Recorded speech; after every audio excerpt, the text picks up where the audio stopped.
Due to the terrible hurricane that has hit Texas, we have a gas shortage. Now, the hurricane was terrible. It cost uh, several dozen their lives, and many more are displaced, homeless, and in pain because they simply don't have anywhere to go. There's a mega shelter being built in Dallas, which is much closer to myself in Texas. And strangely enough, even those who aren't affected by the hurricane directly are being affected indirectly by the resources that were provided by the Houston area and other areas hit by the hurricane, like oil refineries. There's a couple major oil refineries, to my understanding, that are basically down because of the hurricane, Hurricane Harvey. Now, where I'm going with this video is a place where I didn't think I'd have to go.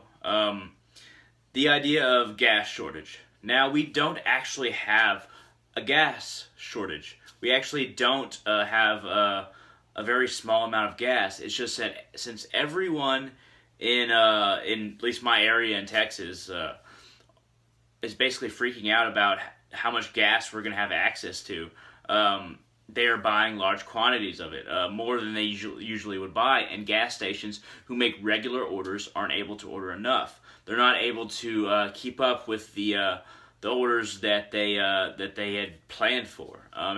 People are obviously working overtime. Drivers for gas trucks, grocery stores, gas stations are making extended orders and larger orders because of the demand.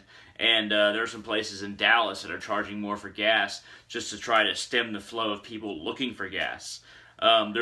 There's a couple of people at a gas station that I regularly go to that said, they got cursed at, they got spit at, and they got the middle finger. They had people revving off, driving over the cones that basically marked off these pumps as not operational, which is most pumps in my area, the vast majority, every single one that I've ever heard of. And there's a website you can actually go to that says where places have gas, and the nearest one to my area is Dallas, which is 30 to 45 minutes away, which is insane. But what it comes down to for humanity is basically the subject I want to talk about.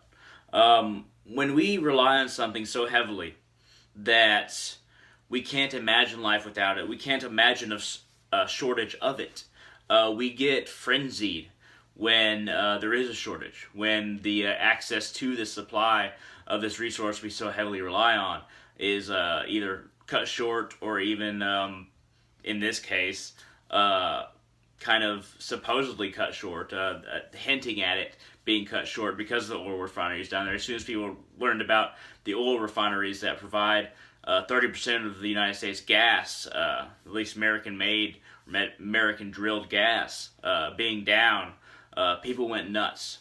And we wouldn't have had a gas or oil shortage like we do now if people just bought at the regular rate that they usually buy, because then the companies that sell the gas and the federal government could have time to readjust, push a little bit more down south, down towards our area. But no, everybody decided to just rush the gas stations.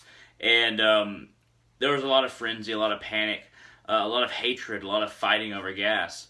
This is only one or 2 days in to this gas crisis because people are freaking out and people are already fighting over gas. I haven't seen anybody literally fighting over gas, but other people that I know have. And it's quite remarkable that this resource being low for a couple of days has stooped people to this level. And it reminds me of something somebody once told me, that in the 1920s, I believe it was. I don't know all the details, but there was a toilet paper shortage. There was this massive toilet paper shortage just because on this one, well, it had to be a radio show. If it was a TV show, it had to be towards the 40s or 50s. But whatever the show was, this man basically joked about toilet paper being low, there being a shortage. Everybody rushed to the store to buy toilet paper, and before you knew it, there was no toilet paper to be had. And, that's not even as vital a resource as gas is, and that was basically a crisis for toilet paper just because of that one statement on a news show. Now, when we become a society that is so comfortable that every single part, every single piece of how we function in life it becomes vital, that we feel like we can't live without all these different little pieces. Gas isn't a big piece. Food and water, yes, but gas isn't a big piece. There's ways to get to work without it, and there's, an understanding that has to be had with the employer if you literally can't get to work because it's too far. But, or you just can't go about your day because you don't have gas. You have to readjust, and this readjustment really terrifies people. Now, readjusting to your circumstances in a materialistic and a very virtual society is something that can cause a lot of panic if people are very attuned to virtual and materialistic society, because most people in a materialistic society, capitalistic society, are not used to going without, because the network has been so perfected by this point in industrialization that you can get any resource in first world countries that you need. And when it runs low, you start to imagine all these possibilities in which you'll need gas here, you'll need gas there. What if it's run out for a long time? How do I get gas? So maybe I can, even if I am off a couple days, I can get to work the third day.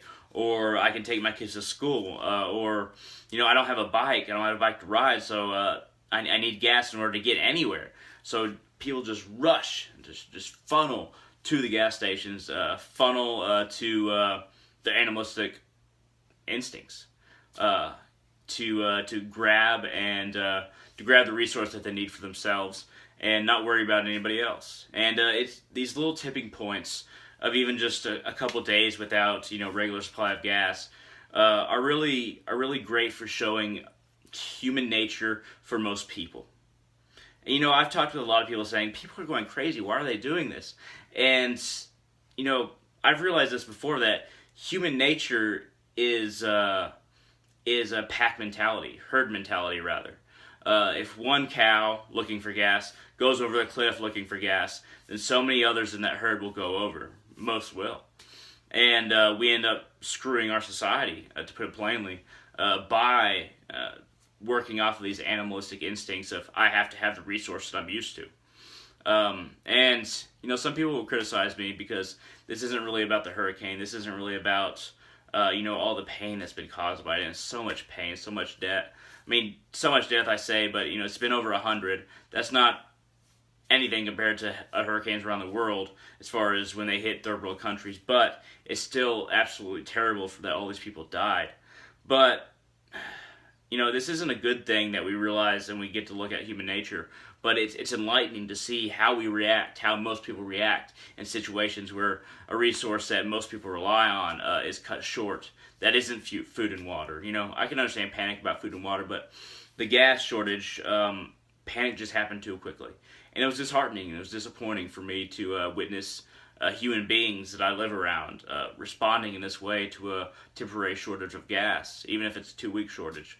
To be so frenzied, to be so panicky over a shortage of gas it is disheartening. And I hope that this situation gets resolved very soon. I know that a lot of gas stations, they just can't find drivers to deliver it. It's not so much the supply that's a problem, because their companies have supplies in reserve, and they have means to contact other sources and get gas. It's just really about drivers getting it to all the sources and it not being bought up immediately because of this panic. But thank you very much for watching. This has been kind of a depressing video. If you have any comments about Hurricane Harvey, I'm more than willing to hear them. If you have any comments about the gas shortage in Texas right now, especially North Texas, well, all of Texas really, and a lot of states will feel it, then feel free to shoot them down there, and let's continue the conversation. Why do we resort so quickly to the animalistic instinct of, I have to have the resource that I am dependent on, I've become dependent on, even though it's not absolutely necessary? So thank you very much for watching, and I hope y'all work your way through this with ease and comfort.